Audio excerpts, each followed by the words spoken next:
القدوس السلام المؤمن المهيمن العزيز الجبار المتكبر الخالق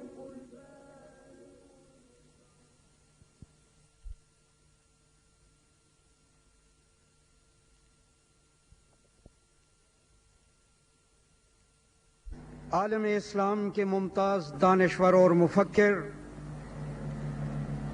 بانی و سرپرست تحریک منہاج القرآن پاکستان، حضرت علامہ ڈاکٹر پروفیسر محمد طاہر القادری صاحب کی خدمت میں نہایت ادب سے مائک پیش کرتا ہوں اور ان کی خدمت میں گزارش کرتا ہوں کہ آج کی اس محفل کی مناسبت سے اپنے خیالات سے ہمیں نوازیں۔ حضرت علامہ پروفیسر ڈاکٹر محمد طاہر القادری صاحب۔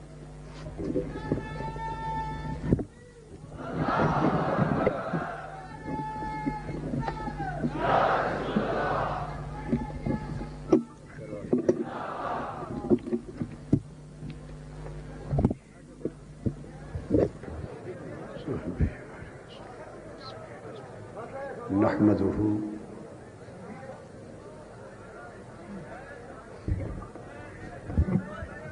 ونصلي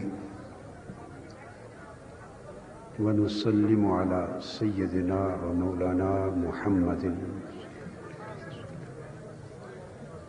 رسوله النبي الأمين المكين الحنين الكريم الرؤوف الرحيم، أما بعد، فأعوذ بالله من الشيطان الرجيم، بسم الله الرحمن الرحيم، كل نفس ذائقة الموت، صدق الله مولانا العظيم۔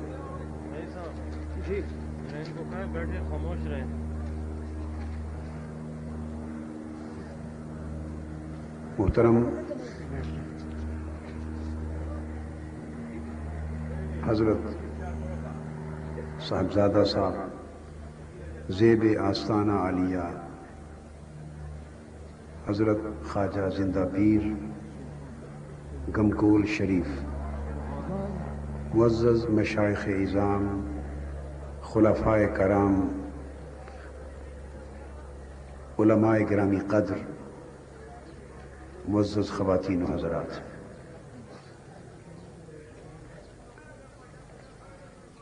اللہ رب العزت کا شکر ہے جس نے ہمیں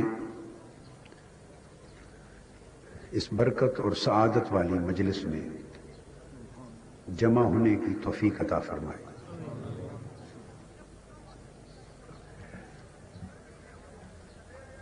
وقت مختصر ہے، میں بلا تمہید چند ضروری باتیں اس موضوع کی مناسبت سے عرض کرنا چاہوں گا۔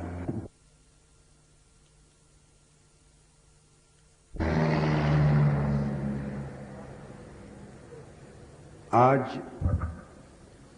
جو نکتہ میں حضرت خواجہ زندہ پیر رحمۃ اللہ تعالی علیہ کے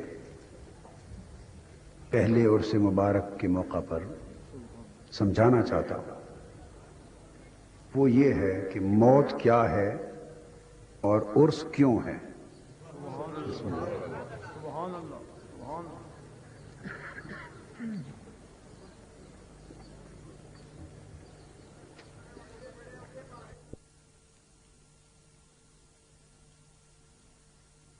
موت کیا ہے اور عرس کیوں ہے؟ موت کے بارے میں لوگوں کا تصور مغالطے اور لا علمی کا شکار ہے۔ جن لوگوں تک علم اور ہدایت کی صحیح روشنی نہیں پہنچی یا وہ جان بوجھ کر اپنے آپ کو اس سے محروم رکھتے ہیں، وہ یہ سمجھتے ہیں کہ موت سے انسان ختم ہو جاتا ہے. جن کے خیال میں موت انسان کو اور انسانی زندگی کو بالکل ختم کر دیتی ہے اور بعد میں کچھ نہیں رہتا، اس نقطہ نظر سے نہ عرس کا جواز رہتا ہے نہ کوئی ضرورت رہتی. جب موت کے بعد رہا ہی کچھ نہیں تو عرس کس کا؟ یہ دو چیزیں آپس میں جڑی ہوئی. اگر موت کا صحیح معنی سمجھ میں آ جائے تو عرس کیا ہے اور عرس کیوں ہے خود بخود سمجھ میں آ جاتا ہے. پہلی بات یہ ذہن نشین کر لیں کہ موت انسانی زندگی کا خاتمہ نہیں بلکہ انسانی زندگی کے ایک اگلے دور کا نام ہے. موت ایک دروازہ ہے جس میں انسان اپنی زندگی کے ایک دور سے نکل کر اس موت کے دروازے سے دوسرے دور میں داخل ہو جاتا ہے. اس طرف آگے آنے کی بجائے میں ابتدا قرآن مجید کی اسی آیہ کریمہ کے ان مقدس الفاظ سے کرتا ہوں جس میں اللہ رب العزت نے موت کی تعریف فرما دی. اور قرآن میں موت کی حقیقت بیان ہو جانے کے بعد کسی مسلمان کو یہ حق نہیں پہنچتا کہ وہ اس کا الگ اور مختلف معنی مقرر کرے. اللہ رب العزت نے فرمایا کل نفس ذائقۃ الموت، ہر جان کو، ہر شخص کو موت کا ذائقہ چکھنا ہے. قرآن مجید نے موت کو ذائقہ قرار دیا. یہ بات توجہ طلب ہے. موت کو بولیے ذائقہ قرار دیا. ذائقہ ایک کیفیت ہوتی ہے، اس کا اپنا کوئی مستقل وجود نہیں ہوتا. ذائقہ ایک کیفیت ہے. آپ کیلا کھاتے ہیں، سیب کھاتے ہیں، سویٹ ڈش کھاتے ہیں، پلاؤ کھاتے ہیں، کوئی کھانا جو آپ کھاتے ہیں تو کھانا تو اپنا ایک وجود رکھتا ہے. مشروب پیتے ہیں، شربت پیتے ہیں تو اس کا ایک اپنا وجود ہے. مگر جب وہ آپ کھاتے ہیں یا کوئی مشروب پیتے ہیں، اس کھانے پینے کے نتیجے میں آپ کی زبان پر ذائقہ وارد ہوتا ہے. وہ ذائقہ ایک کیفیت ہوتی ہے. جیسے خوشبو ایک مہک ہے، اس کا کوئی مادی اور حسی وجود نہیں.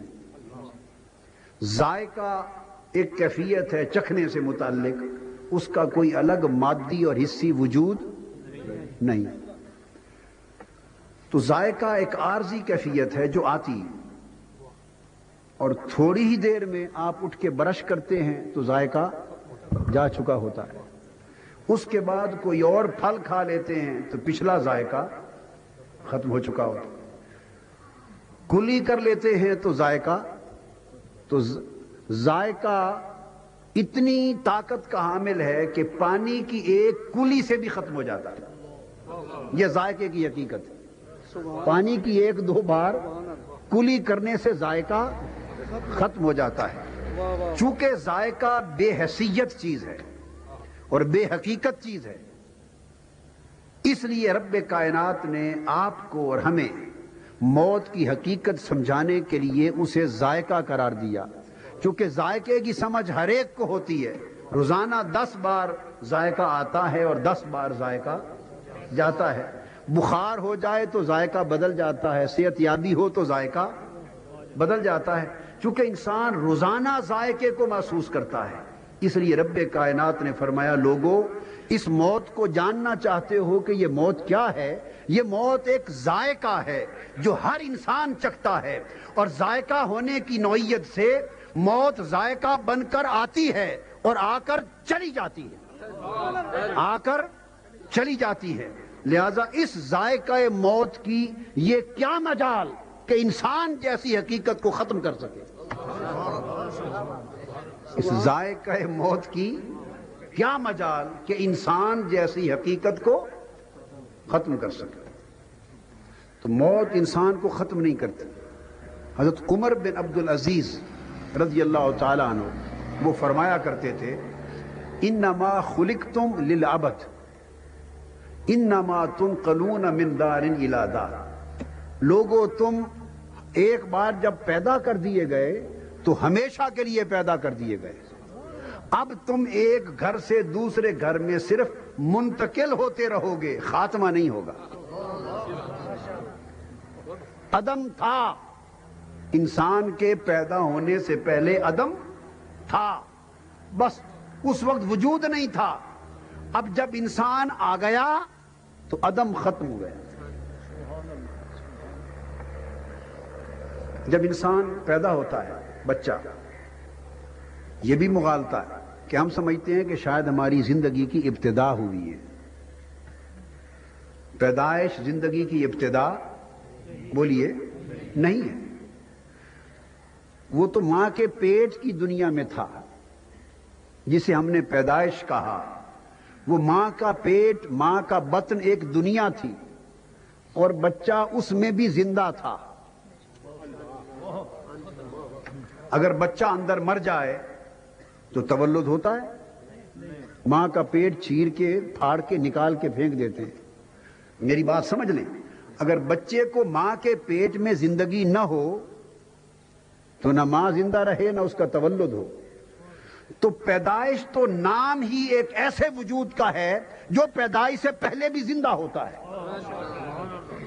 جو پیدائش سے پہلے بھی زندہ ہوتا ہے. اگر پہلے زندگی نہ ہو تو پیدائش ہی نہ ہو.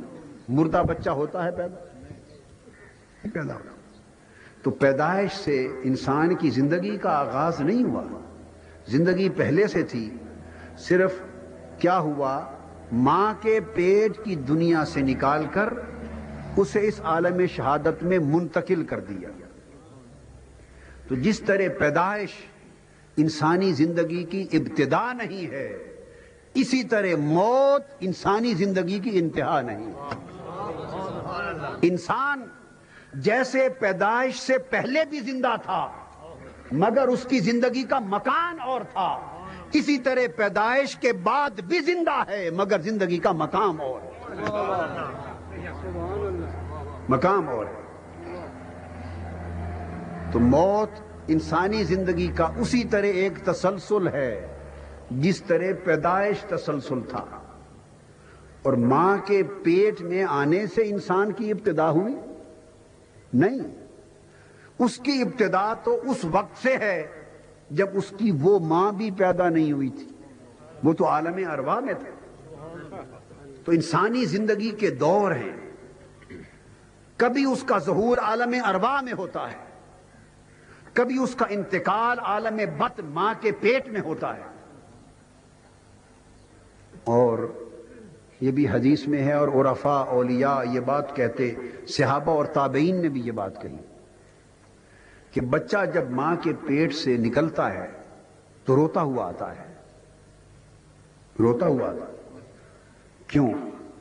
اس لیے کہ جب تک وہ ماں کے پیٹ میں تھا اس نے سمجھا کہ یہی زندگی ہے اور یہی دنیا ہے. اس کی سمجھ اتنی ہی تھی. یہ اگلا نقطہ ہے، اس کی سمجھ اتنی ہی تھی. بچہ تھا، ماں کے پیٹ میں وہ سمجھتا تھا یہی زندگی ہے اور یہی ساری دنیا ہے. جب اسے اس گھر سے نکال دیا گیا اور اس دنیا میں بھیج دیا گیا تو وہ رونے لگا کہ شاید مجھے زندگی سے نکالا جا رہا ہے اور مجھے دنیا سے نکالا جا رہا ہے. لیکن عرفاء کہتے ہیں، بلکہ تابعین اور صحابہ کرام اور تابعین نے احادیث کتب احادیث میں روایات میں آیا کہ جب وہ بچہ اس دنیا میں آ کے روشنی دیکھتا ہے تو اس کو اس وقت پتہ چلتا ہے کہ میں تو مغالطے میں تھا، وہ تو ایک چھوٹا سا قید خانہ تھا، دنیا تو یہ ہے اور وہ زندگی نہیں، وہ حبس تھی، قید تھی، اصل زندگی تو یہ ہے.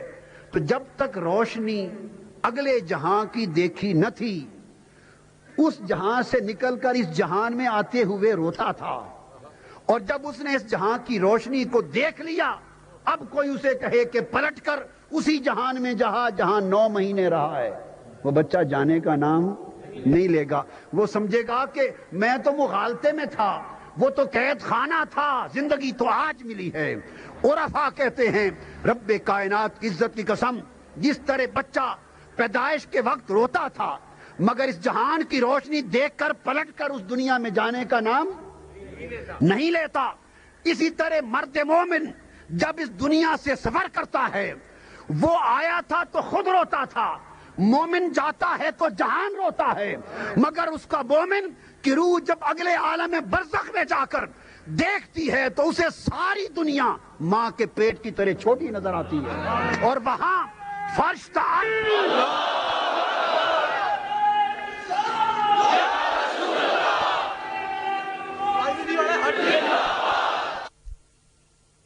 جب وہ اس دنیا سے موت کے دروازے سے گزر کر آگے جاتا ہے عالم برزخ میں، تو وہاں کی روشنی دیکھتا ہے، پردے حجابات اٹھا دیے جاتے ہیں، فرش سے عرش تک اور زمین سے جنت تک سارے عوالم کھول دیے جاتے ہیں، اور جب ان عوالم کی وسعتیں دیکھتا ہے، انوار و تجلیات انبیاء دیکھتا ہے، تجلیات ارواح اولیاء دیکھتا ہے، انوار ملائکہ دیکھتا ہے، اور جنت کی فضائیں دیکھتا ہے، اور خوشبوئیں ہوائیں دیکھتا ہے، کوئی اسے کہتے مرد مومن آپ پلٹ کر پھر تمہیں پاکستان لے جائیں، وہ کہتا خدا کی قسم جب تک وہاں تھا خبر نہ تھی کہ زندگی کیا ہے، پتا چلا کہ دنیا تو یہ ہے، وہ قید خانہ تھا۔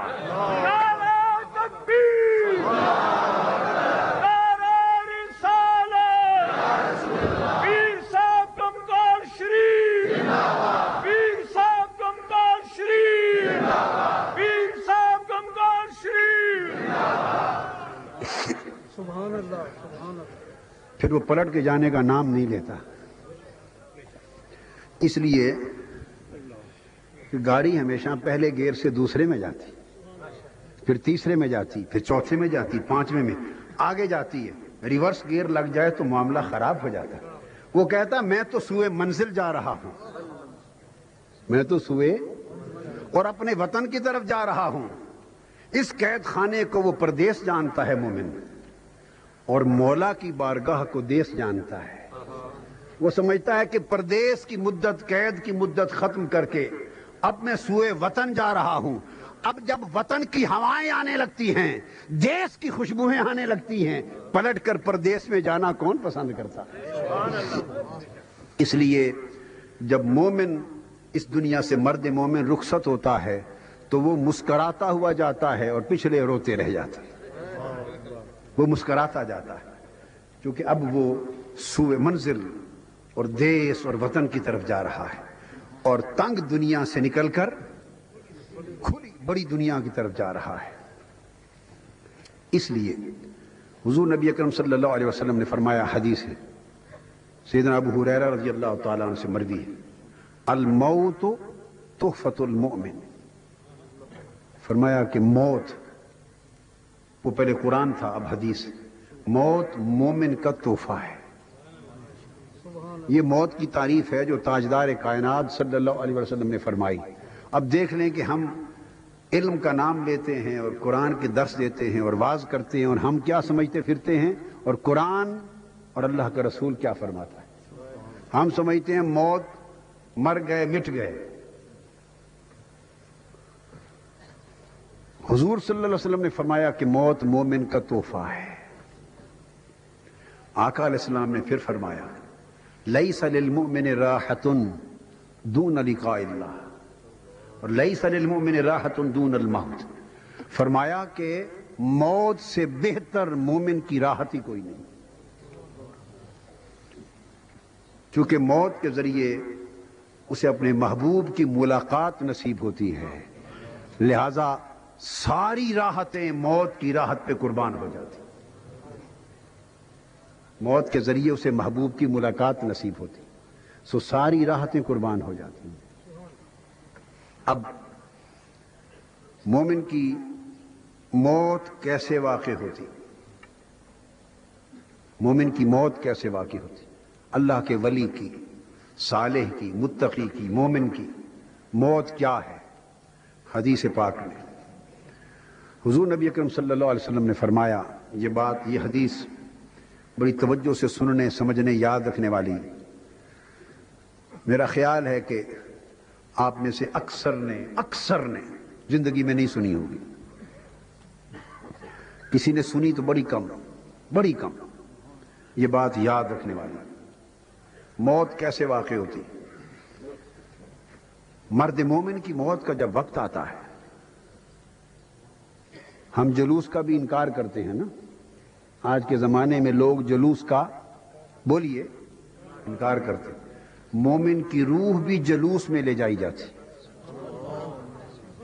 مومن کی روح بولیے جلوس کے ساتھ جاتی۔ حدیث پاک میں ہے 500 ملائکہ کا وفد حضرت ملک الموت کی قیادت میں آتا ہے۔ یہ ولی کی روح ہے، کسی عام آدمی کی بات نہیں ہے۔ روح قبض کرنے کے لیے 500 فرشتوں کا وفد آتا ہے، جلوس لے کر ملک الموت آتے ہیں۔ ملائکہ 500 نورانی سورج کی طرح چمکتے ہوئے چہروں کے ساتھ اس مومن کے سامنے بیٹھ جاتے ہیں، اور ملک الموت مرد مومن کے پاس آ کر، حدیث پاک میں ہے، معلوم ہے کیا کہتا ہے؟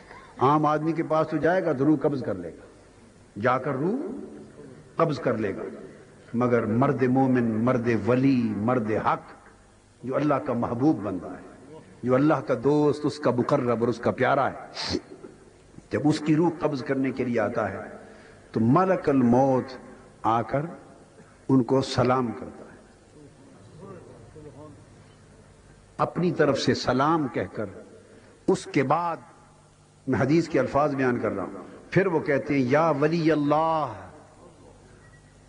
اللہ یقرئک علیک السلام، اللہ یقرئ علیک السلام، اے اللہ کے دوست، اللہ کے ولی، اللہ نے آپ پر سلام بھیجا ہے۔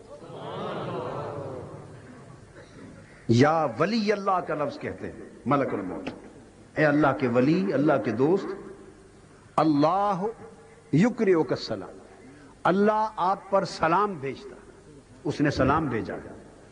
اللہ کا ولی اللہ کے سلام کا پھر صاف ظاہر ہے تحفہ وصول کرتا۔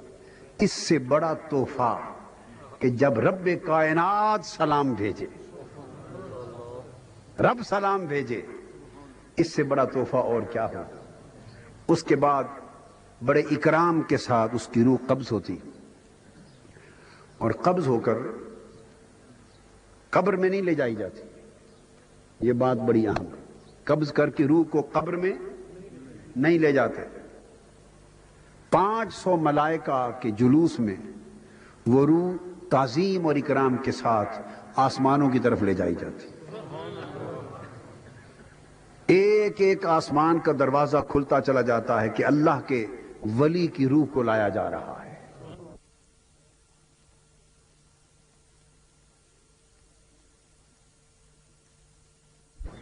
تو اس آسمانی کائنات میں ملائکہ ولی اللہ کی روح پر سلام بھیجتے بھیجتے ایک سے دوسرے، تیسرے، 7ویں آسمان اور اس سے بھی مافوق ملائکہ اللہ کے ولی کی روح مبارک کو پہنچاتے، اللہ کی بارگاہ میں پیش کرتے۔ جب پیش کرتے ہیں تو عرض کرتے ہیں باری تعالی، تیرے فلاں محبوب اور مقرب بندے اور تیرے ولی کی روح حاضر ہے۔ حکم ہوتا ہے کہ ملائکہ کو سجدے کرو، تمام ملائکہ اللہ کے حضور سجدہ ریز ہو جاتے ہیں۔ جب وہ سجدہ کر لیتے ہیں تو اللہ پاک ان کو فرماتا ہے مروہ بالسجود، اب سارے ملائکہ کو حکم ہوتا ہے اب میرے ولی کو سجدہ کرواؤ، اب یہ مجھے سجدہ کرے۔ تو سارے ملائکہ تعظیم اور اکرام کے ساتھ اللہ کے ولی کی روح کو اللہ کے حضور سجدے کے لیے پیش کرتے ہیں۔ مرد حق اللہ کی بارگاہ میں سجدہ ریز ہوتا ہے ملائکہ کے جرمٹ میں، اس پر اللہ پاک فرماتے ہیں ملک الموت کو، میکائیل کو فرماتے ہیں، میکائیل کو بلایا جاتا ہے، یہ کچہری لگتی ہے، قبر کا معاملہ بھی نہیں آیا، وہ ہوتا رہے گا، کچہری لگتی ہے، میکائیل کو بلایا جاتا ہے، حکم ہوتا ہے میکائیل میرے اس ولی کا نام مقربین میں علیین میں لکھ لے، اور قیامت کے دن پھر میں اس کے بارے میں تجھ سے بات کروں گا۔ اس کا نام درج ہو جاتا ہے مقربین کی فہرست میں۔ جب درج ہوتا ہے تو حکم ہوتا ہے اب اس روح کو واپس زمین کی طرف لے جاؤ، فَتُعَادُ رُوحُهُ فِي جَسَدِهِ۔ یہ سنن ابی داؤد کی حدیث، مسند امام احمد بن حنبل کی حدیث، صحاح ستہ کی حدیث۔ حکم آقا علیہ السلام نے فرمایا فَتُعَادُ رُوحُهُ فِي جَسَدِهِ، رب کی بارگاہ میں اس مرد ولی کی روح کو سجدہ کروا کر ملائکہ کے جرمٹ میں حکم ہوتا ہے کہ اب اسے واپس دنیا میں لے جاؤ اور اس روح کو پلٹ کر اسی مقدس جسم میں رکھ دو، میرے ولی کے جسم میں جہاں سے نکال کے لائے ہو۔ نعرہ تکبیر، نعرہ رسالت، جناب پیر صاحب کمکال شریف، کمکال شریف۔ تو آپ نے سمجھا کہ روح جسم سے جدا ہو گئی، وہ جدا ہوئی کس لیے؟ حضور باری تعالیٰ میں سجدہ ریز ہونے کے لیے، اور سجدہ ریزی کے بعد اور اللہ کی بارگاہ کی حاضری کے بعد حکم ہوتا ہے کہ واپس لے جا کے اس روح کو اللہ کے ولی کے جسم میں لوٹا دیا جاتا ہے۔ اس کے بعد وہ جسم قبر میں رکھا جاتا ہے، اور حدیث پاک میں ہے، حدیث پاک میں ہے فرمایا گیا لوگو اس ولی کے جسم کو تو تم دفن کرتے ہو اور روح کو فرشتے دفن کر رہے ہوتے ہیں۔ دو جنازے ہوتے ہیں، کتنے؟ تدفین ہوتی ہے تو فرمایا کہ جسم کو انسان دفن کر رہے ہوتے ہیں اور روح کو اس جسم اقدس میں ملائکہ دفن کر رہے ہوتے ہیں۔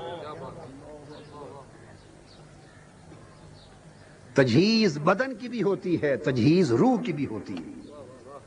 بات فقط یہ ہے کہ چونکہ ملائکہ دکھائی نہیں دیتے، روح جب جسم میں پلٹ آتی اسے قبر میں رکھ دیا جاتا ہے۔ کیوں؟ اس کی موت کو جو راحت کہا، اس کو دو راحتیں ملتی ہیں، دو دیدار ملتے ہیں، اس کو دو دیدار ملتے ہیں۔ ایک اس کو دیدار خدا ملتا ہے، ایک دیدار مصطفیٰ ملتا ہے۔ ایک ولی کی روح کو، مرد مومن کی روح کو دیدار خدا ملتا ہے اور ایک دیدار مصطفیٰ۔ یہاں ایک بات آپ کو سمجھاؤں اور ایک سوال کرتا ہوں۔ آپ نے بیک وقت ضلع میں ڈی سی کو بھی ملنا ہو اور کمشنر کو بھی ملنا ہو اور ساروں کی کچہری لگی ہو، تو بولیے ترتیب کیا ہوتی ہے؟ پہلے ڈی سی سے نیچے چھوٹے کو ملتے ہیں اور پھر بڑے کے پاس جاتے ہیں، یا پہلے بڑے کو مل کر پھر چھوٹے کے پاس آتے ہیں؟ بولیے طریقہ کیا ہے؟ پہلے آپ ڈی سی سے ملتے ہیں، چھوٹا موٹا کام وہاں ہوتا ہے، پھر آپ بڑے کمشنر کے پاس جاتے ہیں۔ اگر آپ نے وزیر اعلیٰ کو بھی ملنا ہے، وزیر اعظم کو بھی ملنا ہے، تو پہلے وزیر اعلیٰ صوبے کے معاملے کے ہوں گے، پھر اس کے بعد آپ اوپر وزیر اعظم کے پاس جائیں گے۔ یہ حفظ مراتب ہے۔ جب دو ملاقاتیں ہونی ہوں تو پہلے چھوٹی ملاقات ہوتی ہے اور بعد میں بڑی ملاقات ہوتی۔ پروٹوکول تو یہ ہے کہ اگر دو دیدار ہونے ہوں، دو ملاقاتیں ہونی ہوں، تو پہلے چھوٹی ملاقات ہو، بعد میں بڑی ملاقات ہو۔ طریقہ تو یہ ہے، مگر مرد مومن اور مرد ولی کے لیے یہ طریقہ بدل کیوں دیا گیا؟ دیدار خدا بڑا ہے یا دیدار مصطفیٰ بڑا ہے؟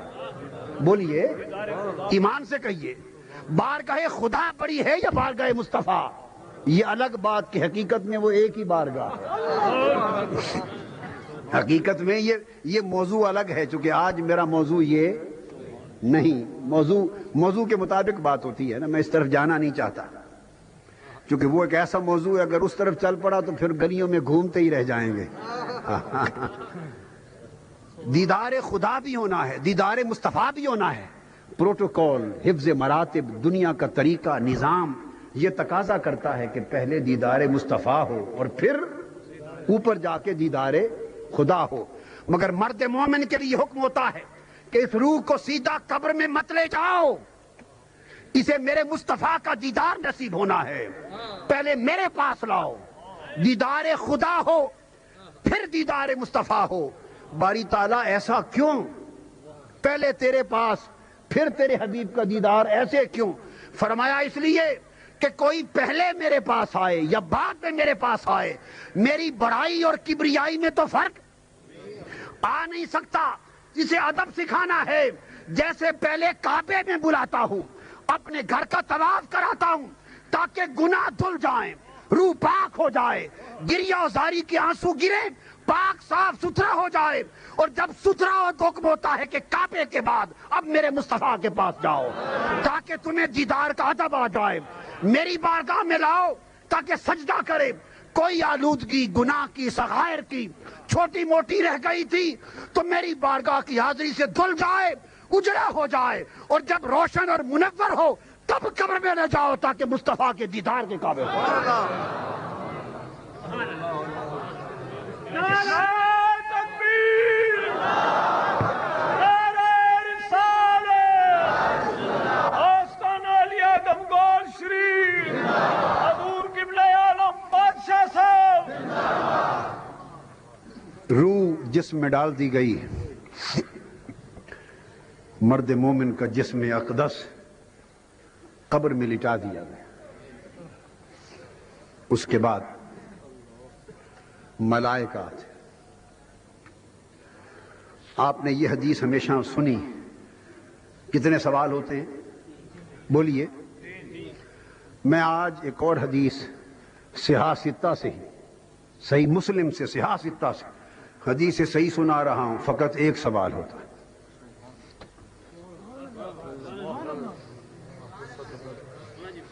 ایک سوال ہوتا ہے، 3 سوالات بھی حق ہیں، چونکہ احادیث مبارکہ، احادیث صحیحہ متفق علیہ حدیث، اس کی تفصیل بعد میں دوں گا کہ دونوں میں پھر ربط کیا ہوا، وہ بعد میں سمجھاتا ہوں۔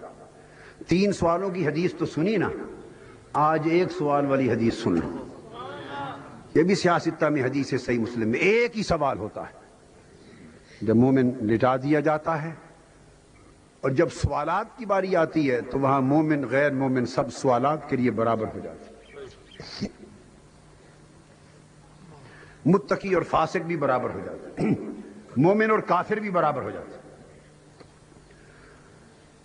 ایک ہی سوال ہوتا ہے اس حدیث پاک کی روح سے، اور پوچھا جاتا ہے بتا اس ہستی کے بارے میں تیرا عقیدہ کیا تھا؟ ایک ہی سوال۔ اور ایک روایت میں حدیث میں ہے، وہ پوچھتا ہے من، کس کے بارے میں پوچھ رہے ہو؟ ملائکہ جواب میں کہتے ہیں محمد صلی اللہ علیہ وسلم، ما کنت تقول فی حق ھذا الرجل محمد صلی اللہ علیہ وسلم، اس ہستی محمد مصطفیٰ کے بارے میں تو کیا کہا کرتا تھا اور تیرا عقیدہ کیا تھا؟ ایک ہی سوال ہوتا۔ اب وہ دوسری حدیث بھی لے لیتے ہیں جس میں 3 سوال ہوتے ہیں، پھر دونوں کو ملا کے تطبیق کر دوں گا۔ اس حدیث کے مطابق 3 سوال ہوتے ہیں۔ پہلا سوال وہ معروف ہے، پوچھا من ربو کا، تیرا رب کون ہے؟ یہ بات توجہ طلب ہے۔ جواب آ گیا تب بھی دوسرا سوال ہوگا، جواب نہ آیا تب بھی، یعنی من ربو کا، تیرا رب کون ہے؟ اس نے بتا دیا اللہ ربی، میرا رب اللہ ہے، بس اس بتا دینے پر، رب کو پہچان لینے پر حساب کتاب ختم نہیں ہوتا، امتحان ختم نہیں ہوتا، امتحان ختم۔ پھر اگلا سوال پوچھا جاتا ہے، جو بتا دے رب پہچان لے اس سے بھی پوچھتے ہیں، جو نہ پہچان سکے اس سے بھی۔ دوسرا سوال تیرا دین کیا ہے؟ جو بتا دے میرا دین اسلام ہے، اس کا حساب کتاب ختم نہیں ہوتا، اور جو کہے پتہ نہیں کیا ہے اس سے بھی ختم۔ دونوں سے آگے تیسرا سوال ہوتا ہے۔ اب دونوں کی تطبیق کر رہا ہوں۔ اگر فیصلہ کن سوال پہلا ہوتا کہ تیرا رب کون ہے، اگر یہ سوال حتمی، قطعی اور فیصلہ کن ہوتا، جس کو کمپلسری کویسچن کہتے ہیں، پرچہ دیتے ہیں نا جب آپ پرچہ، تو آپ لکھتے ہیں 10 میں سے کوئی سے 5 یا 6 سوال کریں، اوپر لکھا ہوا ہوتا ہے، مگر ایک لکھا ہوتا ہے کہ اس میں سے فلاں سوال لازمی ہے، یعنی 6 سوال کرنے ہیں، اگر 5 کے جواب دے بھی دیے اور اس ایک لازمی سوال کا جواب نہ دیا تو فیل ہو گئے۔ ایک سوال لازمی کر دیا جاتا ہے. یہ پرچہ جو قبر کے امتحان میں آتا ہے اس میں 3 سوال پوچھے جاتے ہیں، مگر حکم ہوتا ہے کہ آخری سوال لازمی ہے. پہلے 2 کا جواب دے بھی دو کہ رب اللہ ہے، دین اسلام ہے، مگر مصطفیٰ کی پہچان نہ کر سکو تو فیل کر دیے جاتے ہیں. اور اگر پہلے 2 سوالوں میں کمزوری بھی رہنے والی ہو اور تیسرے کا جواب صحیح دے تو اسے پاس کر دیا جاتا ہے. تیسرا سوال ہوتا ہے بتا اس ہستی کے بارے میں تیرا عقیدہ کیا ہے. اگر وہ کہہ لے کہ ہاں یہ محمد رسول اللہ ہیں صلی اللہ علیہ وسلم، آقا دو جہاں ہیں، پہچان لے، اس پر ملائکہ کو حکم ہوتا ہے بس پرچہ ختم، امتحان ختم. تو گویا رب کی پہچان بھی پہچان مصطفیٰ میں ہے اور دین اسلام کی پہچان بھی پہچان مصطفیٰ میں ہے. جسے معرفت مصطفیٰ ہو گئی، جسے پہچان مصطفیٰ ہو گئی، اسے رب اور اسلام کی پہچان خود بخود نصیب ہو گئی. اور جو عمر بھر فقط رب کی پہچان میں پھرتا رہا یا صرف اسلام اور دین کی پہچان کرتا رہا اور اس نے کملی والے کی پہچان نہ کی، اس کی پہچان بھی گئی اور ایمان بھی گیا. وہ پہچان قبول ہوگی جو پہچان اسے معرفت مصطفیٰ تک پہنچا دے، اسے قربت مصطفیٰ تک پہنچا دے، اسے غلامی مصطفیٰ تک پہنچا دے. ساری پہچانیں مصطفیٰ کی پہچان میں ضم ہو جاتی. جب آقا کو پہچان لیتا ہے تو حدیث پاک میں ہے، صحیح بخاری مسلم ہر جگہ ہے، اس کو 2 نظارے کرائے جاتے ہیں. ایک طرف جنت کا باغ کھول دیا جاتا ہے، ایک طرف دوزخ کا باغ کھول دیا جاتا ہے، دوزخ کی آگ کھول دی جاتی. دونوں چیزیں دیکھتا ہے، جنت بھی دوزخ بھی. ملائکہ کہتے ہیں مصطفیٰ کو پہچان لینے والے صلی اللہ علیہ وسلم، اگر تو حضور کو پہچان نہ پہچان سکتا تو تیرا ٹھکانہ یہ دوزخ تھا، یہ ٹھکانہ دوزخ تھا، دیکھ لے. حدیث کے الفاظ ہیں ابدلک اللہ، تیرے مقام کو اللہ نے بدل دیا پہچان مصطفیٰ کی خاطر، اور تیری دوزخ جنت میں بدل گئی. اور جو نہیں پہچان سکتا حضور کو، اسے حکم ہوتا ہے اگر تو مصطفیٰ کو پہچان لیتا تو تیرا ٹھکانہ یہ جنت ہوتا. تو حضور کو نہ پہچان سکنے کی خاطر تیری جنت دوزخ میں بدل دی گئی. مرد مومن جب پہچان کرتا ہے اس کو پھر جنت کے باغ اس پر کھول دیے جاتے ہیں، انوار کا نزول ہوتا ہے. قبر کو اب قبر نہیں رہتی جس میں آپ چھوڑ کے آئے تھے، وہ وسیع کر دی جاتی ہے. اس پر اللہ رب العزت کی نعمتوں کا نزول ہوتا ہے، اکرام ہوتا ہے. اس وقت وہ اللہ کا ولی کہتا ہے، اسے مبارکباد دی جاتی ہے. مبارکباد. وہ کہتا ہے مجھے اب چھوڑ دو، میں جا کر اپنی کامیابی کی خوشخبری گھر والوں کو بتاؤں، گھر والوں کو بتاؤں. اس پر ملائکہ کہتے ہیں نومت العروس، فرماتے ہیں نہیں، اب موت سے عرس تک، موت سے عرس تک. ملائکہ کہتے ہیں کہ نہیں، ابھی نہیں، اب یہاں لیٹ جا، یہاں سو جا، اور ایسی نیند سو جیسے پہلی رات کی دلہن سوتی ہے. ایسی نیند سو جو پہلی رات کی دلہن سوتی ہے. اب تجھے سوائے تیرے محبوب کے اور کوئی اٹھا نہیں سکتا. پہلی رات کی دلہن، شادی نم کا نومت العروس، شادی کی رات، پہلی شادی کی رات کی دلہن والی نیند سو جا. 2 نقطے توجہ طلب ہیں. عروس کا لفظ، عروس کہتے ہیں شادی کو، عروس کہتے ہیں شادی کو. سوال پیدا ہوا کہ یہ تو لوگ مر گئے معاذ اللہ، ان کا عرس کیوں؟ ہاں، جو مر گئے ان کا عرس نہیں ہوتا، یہ بات ہم مانتے ہیں. جو مر گئے ان کا عرس نہیں ہوتا. کہ ان کا عرس ہوئے کیوں؟ وہ تو مر گئے، عرس کیوں؟ اور جن کا عرس ہوتا ہے وہ مرے نہیں.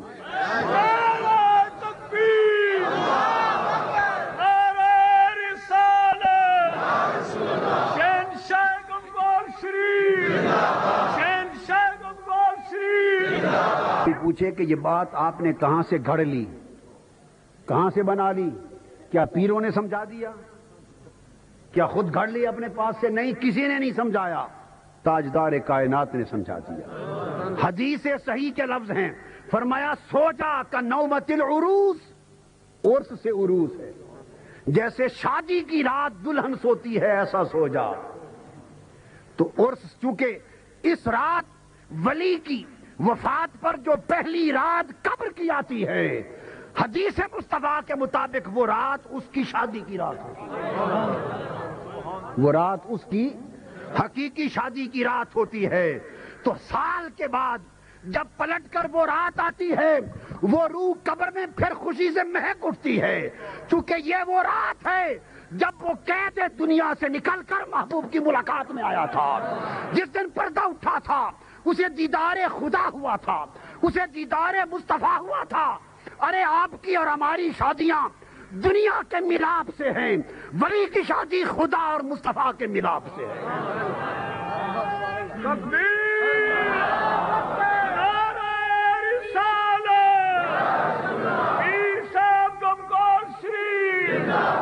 چونکہ اس رات کو فرما دیا یہ شادی کی رات ہے، اس لیے ہر سال عرس کی شکل میں اس ولی کی روحانی شادی منائی جاتی ہے۔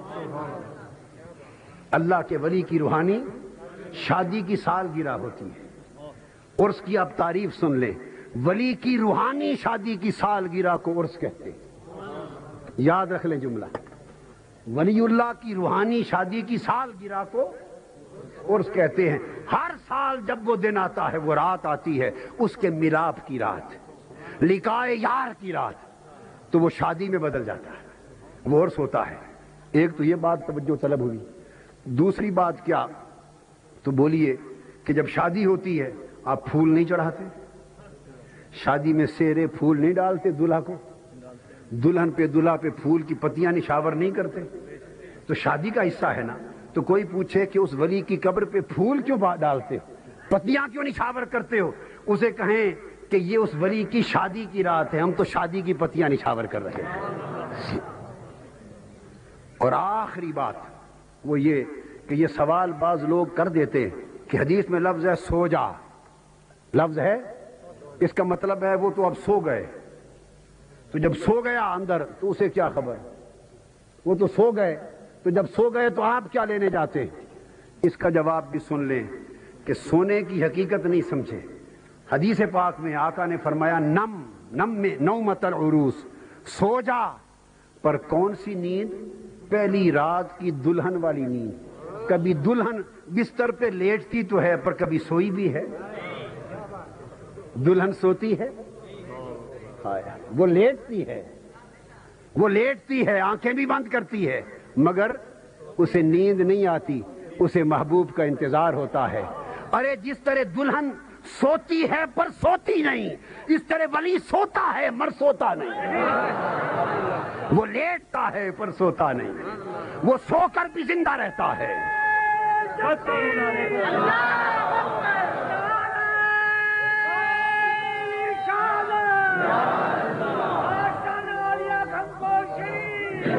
وہ وفات پا کر بھی زندہ رہتا ہے، وہ سو کر بھی جاگتا رہتا ہے، وہ لیٹ کر بھی تکتا رہتا ہے۔ اس لیے آقا علیہ السلام نے فرمایا، احادیث سے کتابیں بھری پڑی ہیں کہ جن کو وہ دنیا میں پہچانتا تھا، وہ جب اس کی قبر پہ سلام کرنے آتے ہیں تو ان کو پہچانتا بھی ہے، سلام کا جواب بھی دیتا ہے، اور اسی طرح خوش بھی ہوتا ہے جیسے زندگی میں ملنے آتے تھے۔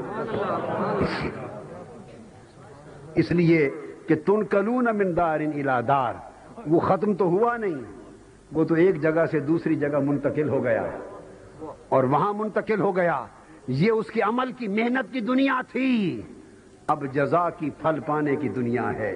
یہاں وہ بوتا رہا، اب وہاں کاٹ رہا ہے، یہاں اس نے ہل چلائے، بیج بوئے، پانی دیے، محنتیں کی، مشقتیں کی، یہاں اس نے محنت کی، اب وہ اس محنت کے پھل کاٹ رہا ہے، رب کی رضا کی شکل میں، قربت الہ کی شکل میں، دیدار مصطفیٰ کی شکل میں، اللہ کی نعمتوں کی شکل میں، اور پھر لمحہ بلمحہ اپنے متوسلین کی خوشیوں پہ خوش ہوتا ہے، ان کے غموں پہ غمزدہ ہوتا ہے، دعائیں کرتا ہے، اللہ کے حضور شفاعتیں کرتا ہے۔ یہ وجہ ہے کہ مرد ولی کی قبر بھی زندہ ہوتی ہے، مرد ولی کی قبر بھی، اور اس کی قبر سے فیض ملتا ہے۔ اس لیے کہ اس کی فیض تو پہلے بھی روح سے ملتا تھا، اب بھی روح سے ملتا ہے، اور روح اس کی ابد الاباد تک اس کو زندہ اور سلامت رکھتی ہے۔ اور اللہ رب العزت نے یہ جو سلسلے آقا علیہ السلام کی امت میں قائم کیے، یہ چراغ ہیں۔ یہ گفتگو ختم کر رہا ہوں، یہ ایک مثال دے کر یہ سلسلے جو قائم کیے اس لیے تاکہ قیامت تک آپ اپنی صلاحیت اور استعداد کے مطابق فیض مصطفیٰ کو پا سکیں۔ میں اس کی مثال ایک دنیاوی دیتا ہوں تاکہ آپ بات کو سمجھ جائیں۔ آپ نے اپنا گھر بنایا اور آپ نے چاہا کہ بجلی کا کنیکشن لے لوں، بجلی کا کنیکشن لے لوں۔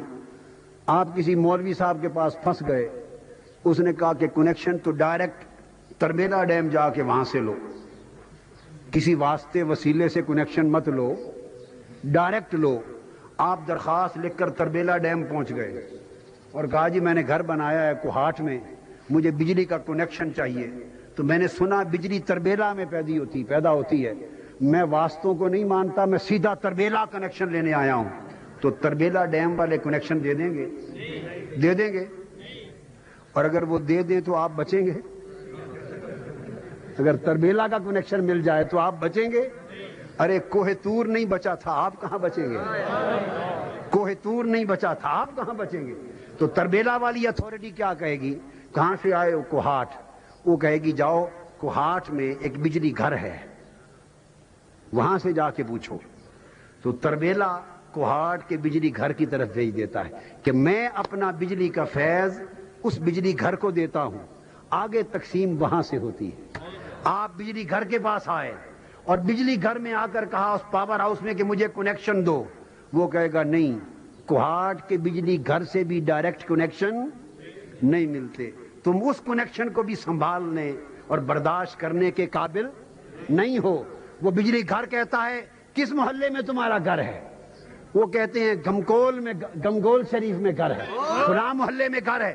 وہ کہتا ہم نے وہاں ٹرانسفارمر لگا دیا ہے، اس علاقے کا وہاں ٹرانسفارمر لگا دیا ہے اور اس ٹرانسفارمر کی حدیں مقرر کر دی ہیں، اب جائیں اس ٹرانسفارمر سے کنیکشن لیں۔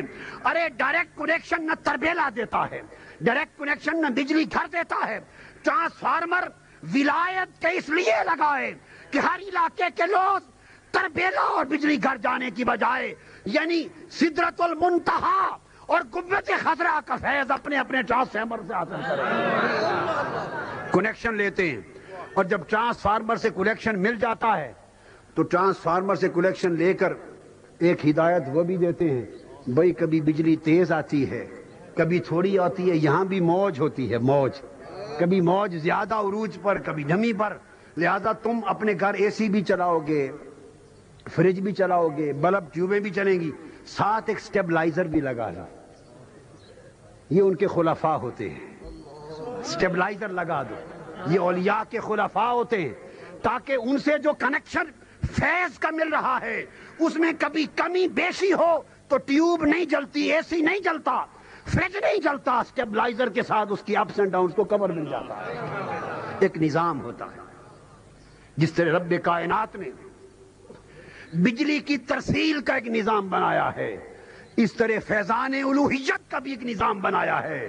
رب کائنات چاہتا تو ہر بندے کو اپنے انوار الوہیت براہ راست عطا کرتا، مگر نہیں، وہی آپ میں سے ہر ایک کو دیتا، مگر نہیں، وہ اپنا کلام اور اس کا فیض ایک فرد پاک کو، محمد مصطفیٰ کو عطا فرماتا ہے، اور آج سے فرش تک ساری کائنات کی تقسیم تاجدار کائنات کے قدموں کو دیتا ہے۔ پھر آقا دو جہاں کے فیض کی وہ ترسیل ہوتی ہے، اس کے بجلی گھر کوئی بغداد میں قائم ہوتا ہے، وہ سرکار غوث اعظم کہلاتا ہے، کوئی بخارا سرہند میں قائم ہوتا ہے، وہ حضرت شاہ نقشبند اور مجدد جلف ثانی کہلاتا ہے، کوئی اجمیر اور حجویر میں قائم ہوتا ہے، وہ داتا گنج بخش اور حضرت خواجہ اجمیری کہلاتا ہے، کوئی پاک پتھر میں قائم ہوتا ہے۔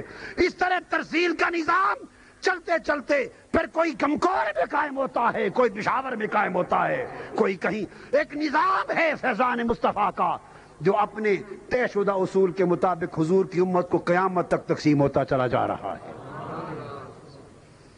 یہ سلسلہ قدرت کے نظام میں بھی موجود ہے، مادی دنیا میں بھی موجود ہے، یہی سلسلہ روحانی دنیا میں بھی موجود ہے۔ صرف شرط یہ ہے کہ طریقہ وہی رہے جو بجلی گھر کا تھا، جو ٹرانسفارمر کا تھا۔ ان نقش قدم کو چھوڑا نہ جائے۔ انہوں نے ریاضت کی، مجاہدہ کیا، محنت کی، عبادت کی، طاعت کی، اتباع کی، ان تمام چیزوں کا اجر انہیں اس مقام کی شکل میں ملا۔ اس کے بعد یہ کمائی اگلے اسی راہ پہ چل کر، نقش قدم پر چل کر، اسی اتباع میں، اسی پیروی میں ریاضت کریں گے، مجاہدہ کریں گے، سنت کی اتباع ہوگی، شریعت، طریقت، حقیقت اور معرفت کی راہ پر چلیں گے، وہ ریاضت ہوگی، اس کا کرم ہوگا، صاحب مزار کا فیض ہوگا، دو آتشاہوں کے بعد بڑھتی چلی جائے گی۔ لیکن اگر آپ فقط نام لیں گے اور وہ کام چھوڑ دیں گے، نام لیں گے اور وہ کام چھوڑ دیں گے، تو کام چھوڑ دینے سے صاحب مزار اپنا دست شفقت بھی اٹھا لیتا ہے۔ وہ کہتا ہے میری راہ سے ہٹ گئے، میں نگاہ ہٹا لوں۔ لوگوں چاہتے ہو کہ تمہارے شیخ اور سلسلہ عالیہ کے مشائخ اپنی توجہ اور نگاہ قائم رکھیں، تو لازم ہے کہ اسی نظم اور ضبط کے ساتھ ان کے نقش قدم پر چلنا قائم رکھو، اس سلسلے کو آگے بڑھاؤ، اس کی تعلیمات پر عمل کرو، ان تعلیمات کی اتباع کرو، نقش قدم پر چلتے چلے جاؤ۔ دست شفقت کبھی آپ کو محروم نہ ہونے دے گا۔ اگر آپ اس راہ سے، تعلیمات سے ہٹ جائیں، دنیا پرستی میں پڑ جائیں، مال کمانے میں پڑ جائیں، تکبر غرور میں پڑ جائیں، ایک عجیب نشے میں پڑ جائیں، تو نتیجہ کیا ہوگا کہ اس کا کرم بھی جائے گا، شیخ کا دست شفقت بھی جائے گا۔ بس جیسے شیخ نے اپنی راہ پائی، اسی راہ پہ آپ بھی چلتے چلیں۔ وہ آپ کا ہاتھ پکڑ کر جس منزل پہ خود پہنچا، آپ کو بھی اس منزل پہ اپنے ساتھ کھڑا کر دے گا۔ اگر آپ خود اس راہ سے ہٹ گئے تو پھر ذمہ داری شیخ کی نہیں ہے۔ اللہ تبارک و تعالی ہم سب کو اور آپ کو، اولیاء کرام، مشائخ اعظام، حضرت خواجہ زندہ پیر رحمۃ اللہ علیہ اور تمام سلسلہ عالیہ اور جمیع سلاسل و طرق کے اکابر، صلحاء، اولیاء، مشائخ، ان کے نقش قدم پر چلنے اور دین مصطفی، شریعت محمدی اور طریقت اور سلاسل اولیاء اللہ کی تعلیمات پر ہمہ وقت گامزن رہنے کی توفیق عطا فرمائے۔ یہ آستانے، یہ سلاسل زندہ اور آباد رہیں، تابندہ رہیں، تاکہ آقا علیہ السلام کے فیضان کا نور قیامت تک امت مسلمہ میں پھیلتا رہے۔ وما علینا الا البلاغ، والسلام علیکم ورحمۃ اللہ۔